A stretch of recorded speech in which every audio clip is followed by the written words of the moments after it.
तो गाइस अब हम आ गए हैं नए एपिसोड के साथ, एपिसोड सेकेंड। तो इस एपिसोड में हम पढ़ेंगे सर्कुलर फ्लो ऑफ इनकम। पहले एपिसोड में हमने circular flow of income chapter की आधी से ज़्यादा टॉपिक कवर कर दी थी, लेकिन इस एपिसोड में दो टॉपिक रह गई है, एक स्टॉक एंड फ्लो की डिफरेंट बिटवीन और एक लीकेज एंड इंजेक्शन की डिफरेंट बिटवीन। तो अब हम स्टार्ट करते हैं स्टॉक क्या होता है और फ्लो क्या होता है। तो देखो बहुत इजी है ये, मैं इसका कुछ थ्योरी लिखा हूँ तो मैं वो एक बार रीड कर देता हूँ, उसके बाद मैं आपको अच्छे से समझाता हूँ। देखो इस पे लिखा है it refers to the amount of unsold goods at a particular point of time. ये जो लाइन है जो मैं ब्लैक मार्कर से अंडरलाइन कर रहा हूँ, ये बहुत इंपॉर्टेंट लाइन है, at a particular point of time. ठीक, और अब फ्लो पे बात करते हैं तो it refers to the complete study of stock over a period of time. ये देखिए यहाँ पर भी ये बहुत ही इंपॉर्टेंट लाइन है। तो मैं आपको कुछ एग्जांपल में समझाता हूँ स्टॉक के, कि फॉर एग्जांपल आपको घर से बाइक मिल रही है, ठीक, घूमने के लिए एक दिन के लिए, और आपके पास कुछ पॉकेट मनी है यही 200-300, उसमें तेल डलवा के आप घूम रहे हैं। दिन भर आप अपने बाइक से इधर उधर, कहीं इस गली में कहीं उस गली में चक्कर मार रहे हैं, ठीक है। तो वो दिन भर के लिए वो क्या हुई, बाइक आपकी है, वो हुआ eight a particular point of time, वो बाइक एक दिन के लिए आपकी है, ठीक। और फ्लो की बात करें हम, तो फ्लो में मान लो आपको बाइक तो मिली, ठीक, और तेल भी आपका लगा आपके पॉकेट मनी से, लेकिन उसको आपके भाई भैया या दोस्त जो भी है लेके हफ्तों तक घूम रहे हैं इधर उधर, मतलब कहीं भी हफ्तों तक 2 हफ्तों तक लेके घूम रहे हैं, ठीक। उसको हम कहते हैं over a period of time, मतलब हफ्तों तक, ईयर तक, जो भी हो। It refers to the complete study of stock over a period of time, ठीक। मैंने दूसरी पॉइंट लिखा है measure at a particular point of time, जो मैंने यहाँ पर बताया था at a particular point of time, इसमें भी वही लिखा है measure over a period of time, over a period of time. देखो मैं चाहता तो ये ना लिखता, लेकिन हम है कॉमर्स वाले, हम छोटी छोटी टुक्कों को निकाल के बड़ा करते हैं जो आंसर में बड़ा हो जाए, ठीक है। और ये देखिए लिखा है third point, it is a static concept. ये स्टैटिक कॉन्सेप्ट क्या होता है, क्लास 11th वालों को बहुत अच्छे से पता होगा। स्टैटिक कॉन्सेप्ट ये होता है जो नॉट चेंजिंग, ठीक है, जो चेंज ना हो। और it is a dynamic concept, जो रेगुलर बेसिस पे चेंज हो, डायनेमिक कॉन्सेप्ट।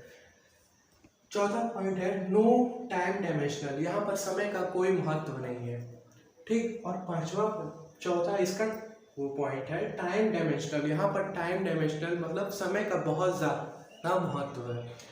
और यहाँ पर मैंने कुछ एग्जांपल लिखा है, ये एग्जांपल है स्टॉक का, amounts of goods in a shop at 31 July. मान लो एक शॉप है, इसी मार्कर का मान लो शॉप है, ठीक, 31 जुलाई को ये मार्कर है तुम्हारा 5000। और अब बात ये करें कि ये दिसंबर को, उसी साल के दिसंबर में ये मार्कर कितना होगा, अगर 5000 31 जुलाई को, तो जाहिर सी बात है कुछ मार्कर बेकार होंगे, कुछ मार्कर सोल्ड होंगे, कुछ मार्कर कहीं भी जा सकते हैं। तो ये हुआ कि amount of good in a shop at a 31 जुलाई, जो eight a particular point of time में 5000 मार्कर है। और फ्लो में क्या हुआ, study of stock over the complete year, पूरे साल में ये मार्कर कितने रहे, ठीक। तो ये रहा हमारा स्टॉक एंड फ्लो। इसके बाद हम कवर करते हैं लीकेज एंड इंजेक्शन। हाँ तो गाइस अब हम स्टार्ट करते हैं circular flow of income chapter की आखिरी टॉपिक, जहाँ पर हम लीकेज और इंजेक्शन के डिफरेंट बिटवीन पढ़ेंगे। तो लीकेज क्या होता है, लीकेज मतलब पैसों का निकल जाना, और इंजेक्शन, भाई यार इंजेक्शन का तो नाम ही मत लो, इंजेक्शन से तो मैं 100 200 300 नहीं 500 दूर भागता हूँ। लेकिन बच्चों ये वो इंजेक्शन नहीं है, इसका मतलब होता है कि लोन लेके कोई फर्म को आगे बढ़ाना, या लोन लेके पैसे को कुछ किसी चीज़ में इन्वेस्ट करना, ठीक। तो मैं इसके दोनों की कुछ डेफिनेशन पढ़ लेता हूँ। It refers to withdrawal of money from circular flow, और इंजेक्शन के it refers to the introduction of money in circular flow. आपको याद होगा जब मैं 2 सेक्टर ऑफ इकोनॉमिक पढ़ाया था तो उसमें पैसों का घूमने के बारे में बताया था, ठीक। तो आपको ये बात याद होगी, जब मैं फर्म हमें पैसे दे रही थी तो मैं बताया था आपको जो 30,000 है उसमें से हमने 25,000 उड़ा दिया था, कंजप्शन एक्सपेंडिचर के थ्रू मैंने बताया था 25,000 उड़ा दिया था, और जो 5,000 था वो हम दे ही नहीं रहे थे, ठीक। तो क्या हुआ था, जो 5,000 हम नहीं दे रहे थे उसको सेव कर रहे थे, तो बस उसी को 5,000 सेव करने को ही कहते हैं लीकेज। और इंजेक्शन के बाद आते हैं, तो आपको याद होगा जब हम 5,000 नहीं दे रहे थे, जब फर्म हमें 30,000 दे रहा था, 25,000 हम उड़ा रहे थे और 5,000 नहीं दे रहे थे, तो इसमें उन लोग को लग रहा था कि इसमें उन लोग का घाटा है।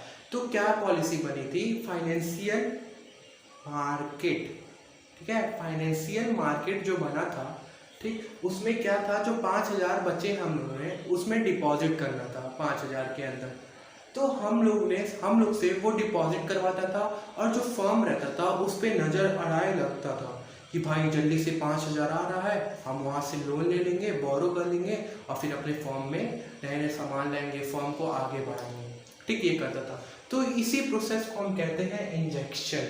तो मैं इसकी सेकेंड टॉपिक रीड कर देता हूँ। व्हेन हाउसहोल्ड, यहाँ पर मैंने कुछ लाइन लिखा है, when household of firm save a part of their income it leads to leakage in their circular flow of income. जब 5,000 को हमने सेव किया था, कहीं कोने में जाके रख देते हैं 5,000 को। बहुत पहले तिजोरी आती थी जो ऐसे ऐसे टर टर टर टर घुमाने में, वहाँ पर जाके हम रख दें और 100-150 के बाद हम निकालते हैं। तो सेव किए वो 5,000 को, तो ये लीकेज कहलाता है, जो 5,000 हम सेव कर रहे हैं। और इसमें when household of firm borrow from some external sources such as financial institution is add to their income, ठीक, अगर हम जो फर्म हमें दिया था, ठीक, हम क्या कहते हैं, हम वापस फर्म को 5,000 नहीं दे रहे थे, तो वो बोरो फाइनेंशियल मार्केट से हम लोग क्या करते थे, डिपॉजिट करते थे, ठीक, तो वही वो फर्म बोरो करता था, तो उस बोरो का यहाँ पर मैंने जिक्र किया, borrow from some external sources such as financial institute is add to their income. अब लास्ट टॉपिक पे आते हैं। यहाँ पर लिखा है leakage reduce the flow of income. जो लीकेज होता है वो रिड्यूस करता है द फ्लो ऑफ इनकम, क्योंकि 5,000 खुद रख लेता है, ठीक, पैसा तब घूमेगा नहीं जब 5,000 रखा है, ठीक। तो यहाँ पर है leakage reduce the flow of income, यहाँ पर injection increase the flow of income. जब 5,000 हम डिपॉजिट कर देंगे तो फिर क्या होगा, फिर पैसा घूमने लगेगा, ठीक। तो ये रहा हमारा लीकेज और इंजेक्शन। तो आज इस टॉपिक पे हमने chapter circular flow of income chapter first cover कर लिया है। अब हम थोड़ा बेसिक कॉन्सेप्ट पढ़ेंगे इंट्रोडक्शन का, तो वो मैं एपिसोड 3 में बताऊंगा आप लोग को। अगर मेरा वीडियो अच्छा लगे तो लाइक, सब्सक्राइब और शेयर जरूर करें।